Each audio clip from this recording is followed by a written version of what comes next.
दिल्ली के प्रगति मैदान में world book fair के पहले दिन एक खास पल देखने को मिला। प्रसिद्ध लेखिका वंदना यादव की पुस्तक सैनिक पत्नियों की कथा और व्यथा का लोकार्पण हॉल नंबर 2 के लेखक मंच पर हुआ। प्रभात प्रकाशन के डायरेक्टर पवन अग्रवाल ने कहा, यह किताब सैनिक पत्नियों के त्याग और संघर्ष की सच्ची कहानियां सामने लाती है। वहीं वंदना यादव ने कहा, सैनिक बनना मिडिल क्लास का फैसला है, जहां देशभक्ति सर्वोपरि होती है।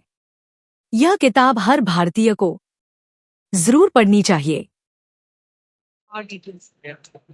मेरे लिए बहुत गौरव का विषय है कि नई दिल्ली विश्व पुस्तक मेला 2026 इसकी थीम है Indian military history valour and wisdom, यानी भारतीय सैन्य इतिहास, शौर्य और प्रज्ञा यानी विवेक।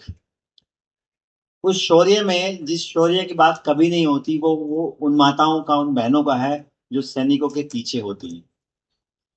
लड़ाई केवल सैनिक नहीं लड़ता है, उससे बड़ी लड़ाई उनके परिवार लड़ते हैं। सैनिक को सिखाया जाता है कि कैसे लड़ना है, लेकिन परिवार को सीखना पड़ता है कि उसको कैसे लड़ना।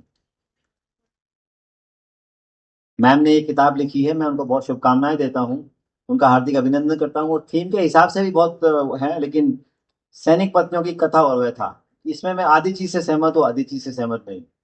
आपकी कथा तो हो सकती है, व्यथा नहीं हो सकती, क्योंकि आप तो कथा लिखते हैं, आप कथाकार हैं, व्यथाकार नहीं है।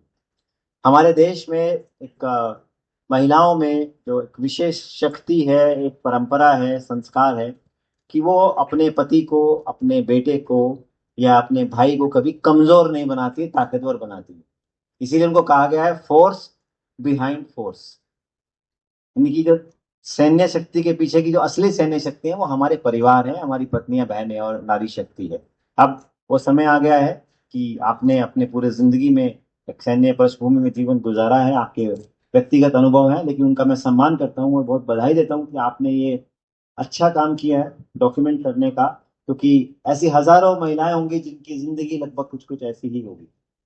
उनके पास कोई शब्द नहीं है, आपने उसको डॉक्यूमेंट किया है, उसके आपका बहुत बहुत अभिनंदन।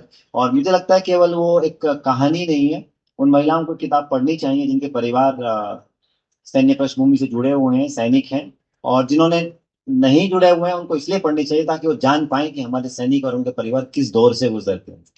उनके प्रति सम्मान भी बढ़ेगा, उनके प्रति आदर भी बढ़ेगा, और एक हम मजबूत राष्ट्र तभी बना पाएंगे जब हम अपनी सेना का सम्मान करेंगे, उनके योगदान को हम सराहेंगे, उनके योगदान को हम एक्नॉलेज करेंगे। अगर आप एक्नॉलेज नहीं करेंगे तो आपको ऐसे वीर फिर नहीं मिलेंगे। और एक इंग्लिश में कहावत है, मैं कहना चाहूंगा, a country which doesn't respect it's heroes will stop producing them in quantity. अगर आप अपने हीरोज का सम्मान नहीं करेंगे तो उनकी क्वांटिटी बाद में कम पड़ जाएगी।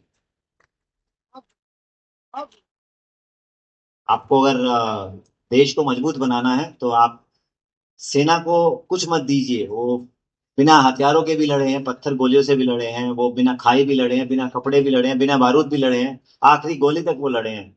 लेकिन एक चीज वो पॉसिबल नहीं है, वो है फेथ। आपको उनमें फेथ दिखाना होगा, उनके पीछे खड़ा होना पड़ेगा, उनका मनोबल आपको बढ़ाना होगा।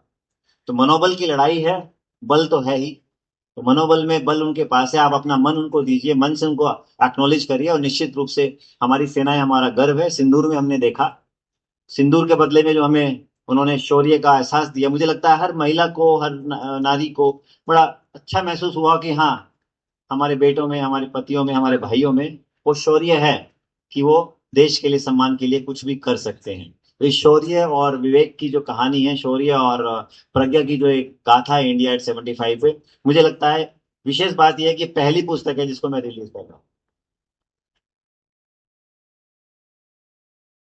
ज्यादा समय नहीं लूंगा, बहुत भी कमिटमेंट्स हैं। आपको बहुत बहुत बधाई मैम, और विशेष रूप से आपका अभिनंदन। आपसे प्रेरणा लेकर और भी महिलाएं लिखेंगी, और भी नए लेखक लिखेंगे। और मैं पढ़ रहा था, जैसे ही मैंने इसको खोला, आपके मुझे भी अपनी कुछ यादें आ गई इसमें, तो मैं पढ़ते पढ़ते इसमें लिखा है। तो इसमें जो आपने लिखा है, मैं मतलब हर उसमें कुछ ना कुछ बहुत खूबसूरत है। राष्ट्र धर्म से बड़ा कोई धर्म नहीं। तो वही हमारी फिलोसफी है। हमारे यहाँ युद्ध किस लिए सिखाया जाता है? युद्ध शांति के लिए सिखाया जाता है। हम हर चीज में शांति की कामना करते हैं, युद्ध में भी शांति की कामना करते हैं। युद्ध को हमारे यहाँ धर्म युद्ध कहा गया है। कर्तव्य बताया गया है कि आपको कर्तव्य का निर्वाह करना है, उसमें चाहे कोई भी परिणाम हो। परिणाम उतना मैटर नहीं करता, कर्तव्य मैटर करता है। और उसके लिए जो सुप्रीम सेक्रीफाइसेस हम लोग करते हैं, तो वो उसकी बात आपने की। यूं ही नहीं जलता है दिया आंधियों के बीच, कुछ लोग खुद रोशनी बन जाते हैं। तो हमारे सैनिक वो रोशनी है, और पत्नियां उसका वो घी है जिससे वो तिल तिल जलते हैं। बहुत बहुत बधाई, धन्यवाद, जय हिंद, जय भारत।